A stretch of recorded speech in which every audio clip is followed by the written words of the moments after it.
What's up guys? Today ay tayo ay magluluto ngayon. No, hindi lang tayo puro pag-aayos ng computer at printer. Kundi tayo ngayon ay maging houseboy, no? Kusinero. Kusinero muna tayo ngayon for today's vlog. So ngayon tayo ay magluluto ng ano nga tawag? Green shell. Magluluto tayo ng green shell. So ngayon ang ginagawa ko ay pinipit-pit ko muna tong luya. Ganyan lang yan guys. Ang pagluluto nito ay version ko, no? Needle version. So yan. Ganyan lang, tipak-tipak lang. Then pisat-pisat lang. Dapat ganyan lang guys. Bakit laminan manuod ko dyan? Dili man po masiro. So, ganyan lang guys. So, yan. Yan yung ating main course. Mga ingredients natin. At ito naman yung ating green shell. No? Frying pan. As per requested ng aking brother. No? Ni-request niya ako nung Sunday na ako daw magluluto. Ngayon ay Tuesday. So, pagbigyan natin.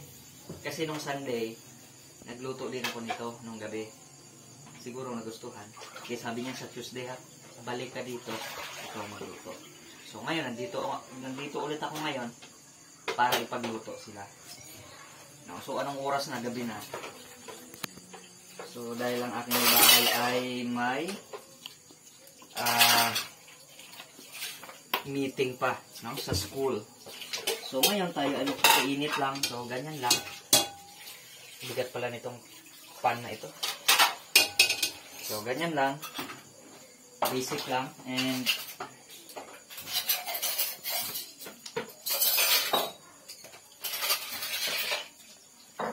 so, ito yung ating,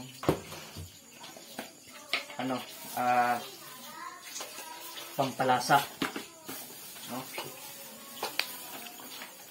Ito yung pinag-aagawan ni Magellan.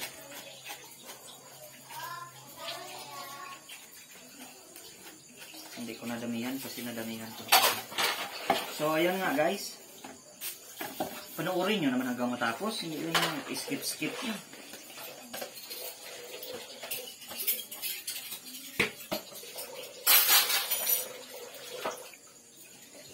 So, antayin lang natin na magkulo ng konti. Ayan ha. Tapos, unahin natin ito. Yan.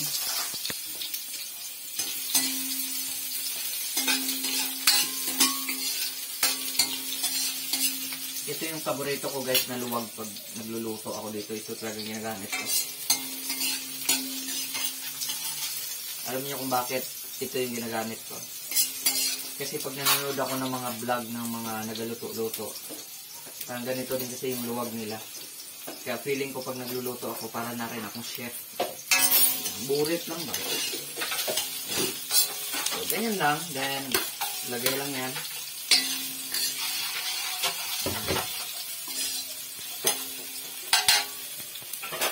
Tapos, habang inaantay natin yan, puk-puk-puk muna tayo dito. Gusto ko lang i-ano sa mga rice.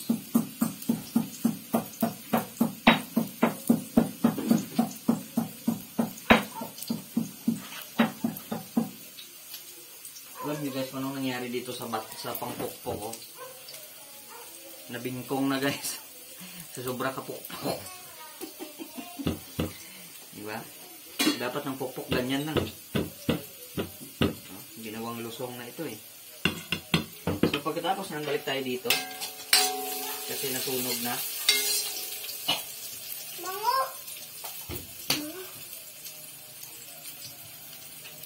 Tapos ito yung isunod natin guys. Bango lang dito bango.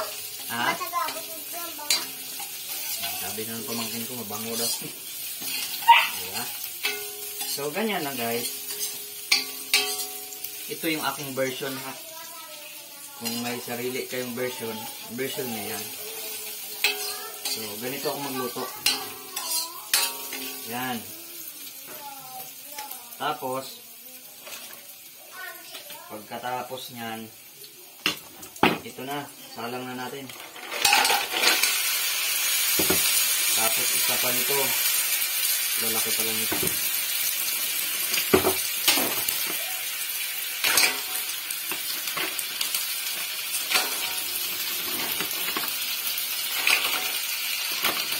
Ito pala ay nahugasan na nila. Nahugasan na ni Mama. At sa kakaantay nila, hugasan na lang nila. Wala namin dumating.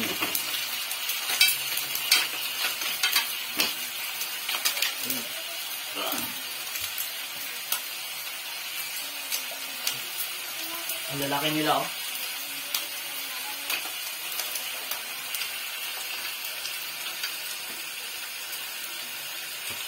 So, ito ay matagal sa, medyo matagal ng konti pakuluin. And, one thing more, na pakit natin.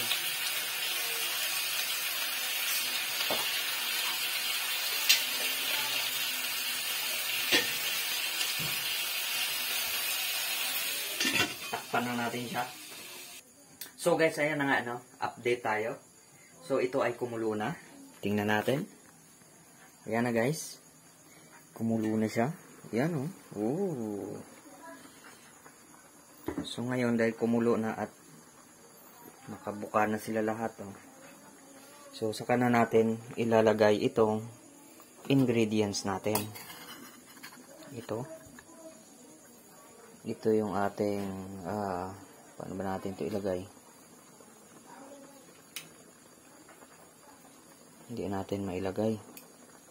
Hirap, no? Yan. So, ganyan lang muna. Hindi natin mapwesto ng maayos. So, tuloy tayo sa ating pagluluto.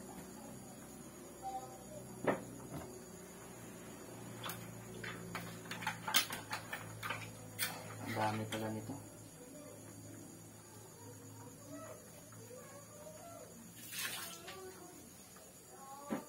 So, hindi natin kaya ito ilutuin sa isang ano lang. Kailangan kong bawasan muna.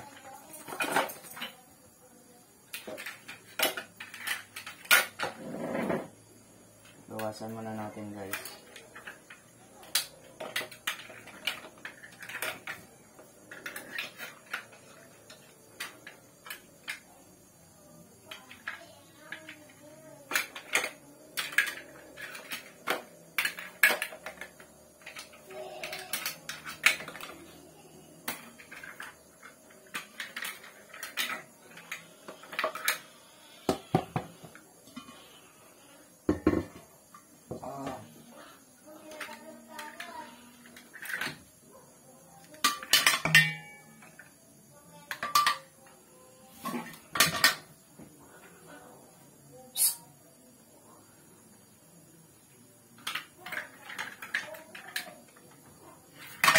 Pinakawawa ang maliit na.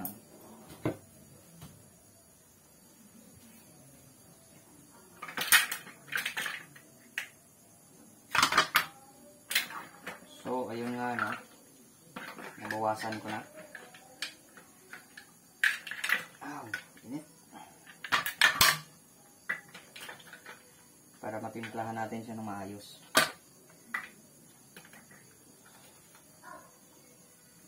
So, tikman natin.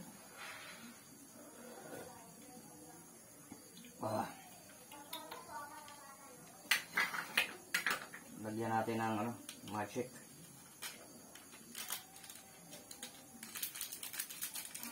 So, sa paglagay ninyo ng magic, tingnan nyo lang yung balansehin nyo lang yung tamis ng sarap niya. Para sakto lang din yung timplada.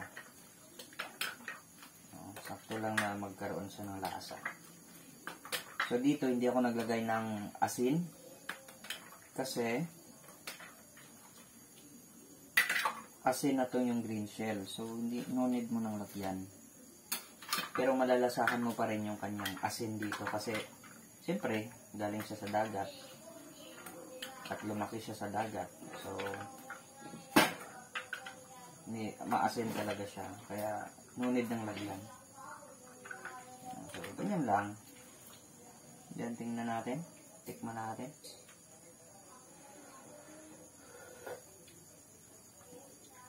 Oh. So good.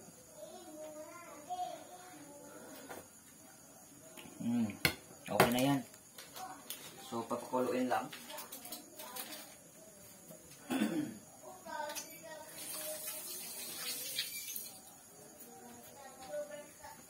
So, ayun. Titikim muna tayo dito. Tikman natin. Lalaki pa naman guys. Oh. Sarap nito. Lalaki.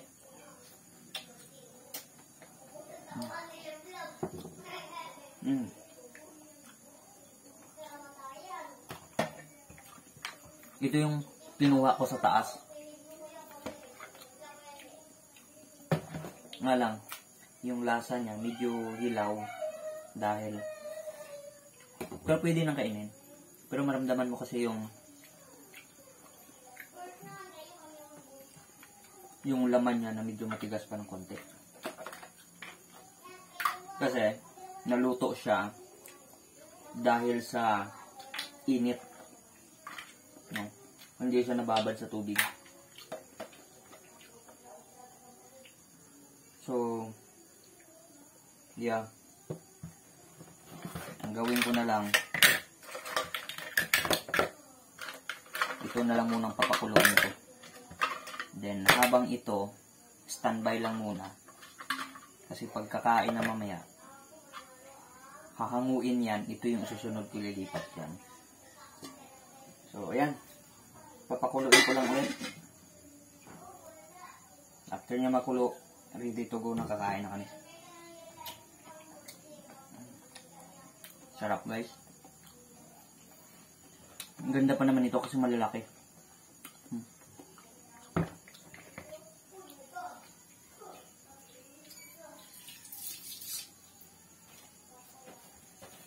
So, papakuloyin lang natin. Higop muna ako ng sabaw. Nakakatakam ng uminom ng sabaw nito.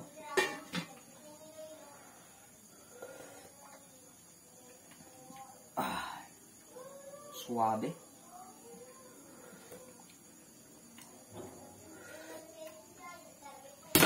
Pwedeng higupin yung sabaw niya. Sarap. Gutom na ako. So, laban lang ito mamaya. Sarap. Goods. So, ayan na guys. Luto na. Init. Oh!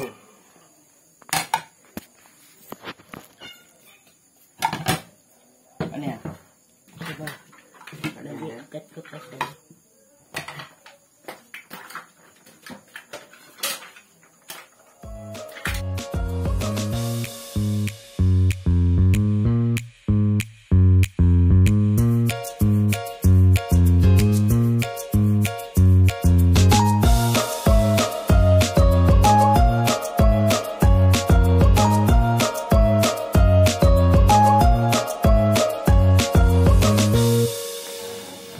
So yun nga guys, tapos na magluto, kami ay kakain na ngayon.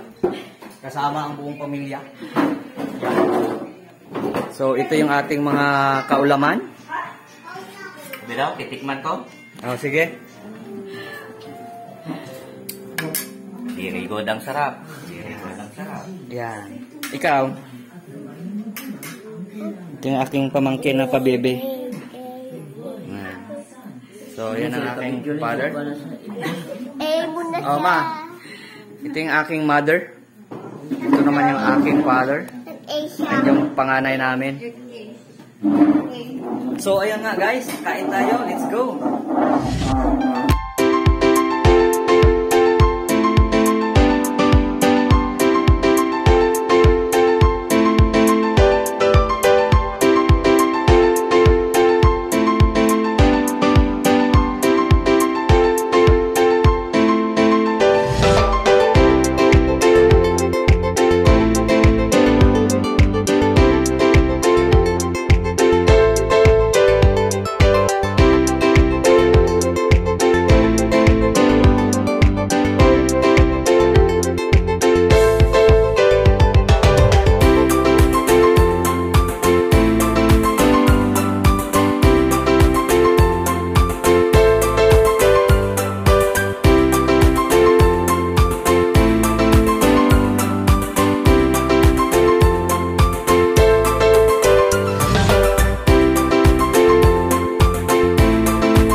nga, no?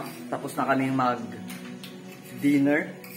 And as you can see, guys, yan, no? Simot yung mga ulam. Green shell. Ubos.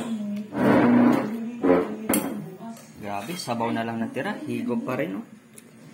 Ayan, sus. Puyawang. Puyawan, man punta ni mo maoy. Ha? Ikaw? Okay na. So, ayun nga guys. So, kami ay busog na. At maraming salamat sa inyong panunood.